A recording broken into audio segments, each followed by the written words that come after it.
नमस्कार दोस्तों, स्वागत है आपका एग्रो विथ टेक्निकल में।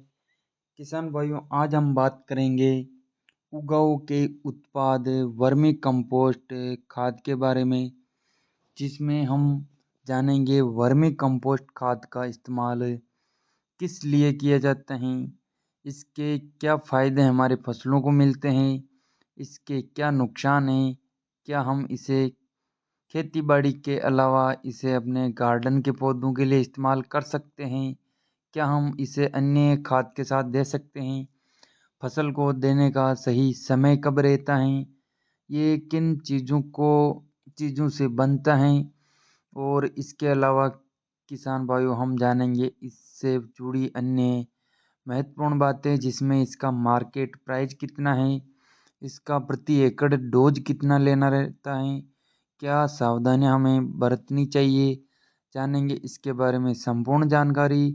किसान भाइयों, सबसे पहले हम बात करते हैं कि ये किन चीज़ों का बना होता है। तो मित्रों, इसे गोबर खाद या कपास मिल से निकले हुए वेस्ट चीज़ें, खाने पीने की वेस्ट चीज़ें, फलों सब्जियों के अवशेष, पेड़ पौधों की पत्तियां, खेती बाड़ी से मिली वेस्ट चीज़ें और भी अन्य वेस्ट डिग्रेडेबल चीज़ों से इसे बनाया जाता है। इसे बनाने के लिए केंचुए कीटों को मदद ली जाती है। ये पूरी तरह ऑर्गेनिक तरीके से बनाए जाते हैं, कोई केमिकल का इस्तेमाल नहीं होता है। सभी वेस्ट चीज़ों को एकत्रित करके बेड बनाया जाता है, जिसे प्रॉपर ज़रूरत के अनुसार पानी से मॉइस्चराइज किया जाता है। फिर उसमें केंचुए को छोड़ा जाता है। केंचुए इन चीज़ों को खाकर उन्हें खाद में कन्वर्ट करने का काम करते हैं। केंचुआ खाद को बनाने में लगभग 1 से 2 महीने लगते हैं। इस बीच ज़रूरत के अनुसार बीचों बीच में इसमें पानी भी चलाया जाता है, ताकि इसमें केंचुओं को अपना विकास करने में बचे रहने के लिए पर्याप्त नमी मिलती रहे। इसके अलावा अन्य और भी ज़रूरी चीज़ों का इस्तेमाल इसमें ख्याल रखना जाता है, ताकि खाद की क्वालिटी और केंचुओं की अपनी लाइफ साइकिल बनी रहे। केंचुओं खाद को बनाने के बाद उन्हें पैक कर किसान भाइयों तक पहुंचाया जाता है। यदि हम बात करें इसमें पाए जाने वाले पोषक तत्वों के बारे में, तो इसमें 2.5 से 3% नाइट्रोजन, 1.5 से 2% सल्फर और 1.5 से 2% पोटास पाया जाता है। साथ ही इनकी मात्रा कई बार इसे बनाने के लिए कई चीज़ों पर भी निर्भर करती हैं। फसलों को इससे क्या क्या फ़ायदे मिलते हैं, बेनिफिट्स क्या हैं, तो इसके बारे में बात करते हैं। तो मित्रों, इसके इस्तेमाल से हमारी फसलों पर काफ़ी अच्छे फ़ायदे मिलते हैं, जैसे कि बीजों का अंकुरण अच्छा मिलता है, पौधे की बढ़वार होने में मदद मिलती है, उत्पादन में वृद्धि करता है, जड़ों की प्रॉपर बढ़वार करता है, मिट्टी में ज़रूरी जीवाणुओं का निर्माण करता है, मिट्टी में पौध विकास हार्मोन्स का निर्माण करने में मदद करता है, जिसमें ऑक्सिन और जिब्रेलिक एसिड जैसे हार्मोन शामिल होते हैं।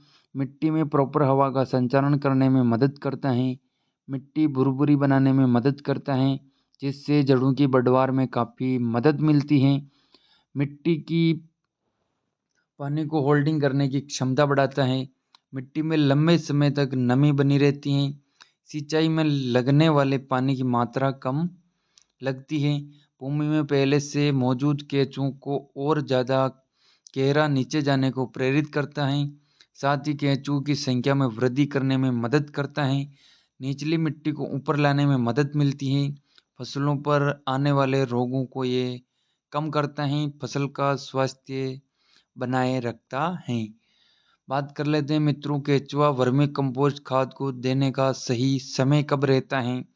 तो बुआई करते समय इसको दे सकते हैं, फसल की प्रारंभिक अवस्था में भी इसको दे सकते हैं।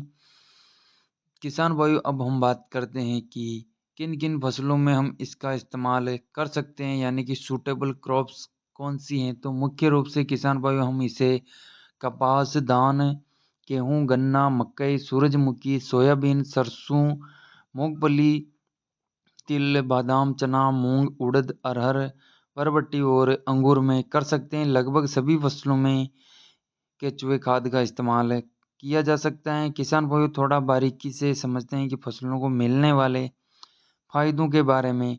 तो ये कपास में पौधे के आंतरिक क्रियाओं को सुचारू करता है, पौधे की प्रकाश संश्लेषण की क्रिया जनरेट करता है, जिससे पौधे तेज गति से खाना बनाते हैं और अपनी बढ़वार को तेज करते हैं, जड़ों का विकास करता है, पौधे में पोटास और नाइट्रोजन की पूर्ति करता है, फसल को मजबूती देता है, पौधे की प्रारंभिक अवस्था में अत्यंत उपयोगी है, फल फूलों की संख्या में वृद्धि करता है, कपास की उपज और गुणवत्ता को बढ़ाता है। बात कर लेते हैं दोस्तों, गेहूं में इसका क्या रिजल्ट देखने को मिलता है। तो ये पौधे की चयापचय की क्रिया को तेज करता है, फसल की बढ़वार करता है, साथ ही जड़ों का विकास भी करता है, पौधे को मजबूती देता है, तनाव से बचाता है, मिट्टी में नमी बनाए रखता है, प्रकाश संश्लेषण की क्रिया को जनरेट करता है, गेहूं में नाइट्रोजन, सल्फर और पोटास की पूर्ति करता है। इसके अलावा किसान भाइयों गेहूं की उपज और क्वालिटी में वृद्धि करता है। किसान भाइयों अब हम बात करते हैं इसके प्राइस के बारे में कि मार्केट रेट क्या रहने वाला है। तो ये लगभग 10 केजी की एक बोरी 490 से 600 रुपये तक आ जाती हैं। लोकेशन के अनुसार थोड़ा प्राइस ऊपर नीचे देखने को मिल सकता है। किसान भाइयों आपके यहाँ कितने रेट में ये मिलती है हमें ज़रूर बताएं। अगर बात करें इसके निर्माता कंपनी के बारे में, तो ये उगाऊ का उत्पाद हैं।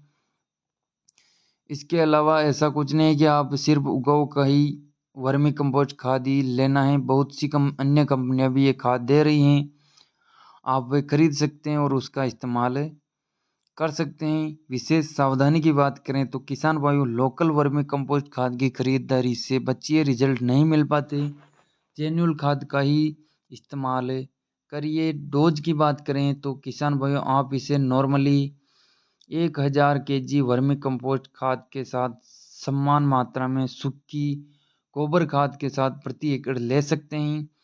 अपनी आवश्यकता के अनुसार आप इसे कम या अधिक भी कर सकते हैं। बेस्ट रिजल्ट के लिए आप इसे फसल की शुरुआती अवस्था में दे सकते हैं।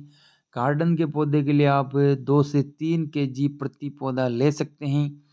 इसके इसे आप किसान भाइयों अन्य उर्वरक जाए यानी कि पीडीएम खाद, कंपोस्ट खाद और ग्रेनुल सीवीड खाद के साथ मिक्स करके पौधे की जड़ों के पास दे सकते हैं। साइड इफेक्ट की बात करें यानी कि इसके नुकसान क्या हैं, तो किसान भाइयों वैसे देखा जाए तो केंचुए खाद का कोई खास नुकसान पौधों पर दिखाई नहीं देता है। फिर भी कुछ लोगों को इसकी स्मेल पसंद नहीं आती है। यदि हम बात करें इसके कि घर पर बनाने की, तो ये तैयार होने में बहुत समय लेता है। साथ ही यदि वर्मी कंपोस्ट खाद की क्वालिटी अच्छी नहीं मिली तो ये पौधे के नुकसान भी कर सकता है। तो दोस्तों बात ये हर साल वर्मी कंपोस्ट खाद के मार्केट रेट प्राइस में उतार चढ़ाव क्यों रहता है, तो किसान भाइयों जैसे ही वर्मी कंपोस्ट खाद को बनाने के लिए लगने वाले रॉ मटेरियल के प्राइस में उतार चढ़ाव होता है, तो हमें डीएपी खाद के भाव में उतार चढ़ाव देखने को मिलता है।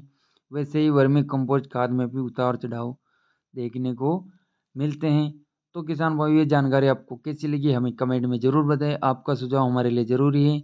ऐसे ही अन्य खेती बाड़ी से जुड़ी लेटेस्ट महत्वपूर्ण जानकारियों के लिए आप हमारा YouTube channel agro with technical को सब्सक्राइब कर सकते हैं और अपने अन्य किसान भाइयों से भी शेयर कर सकते हैं। धन्यवाद।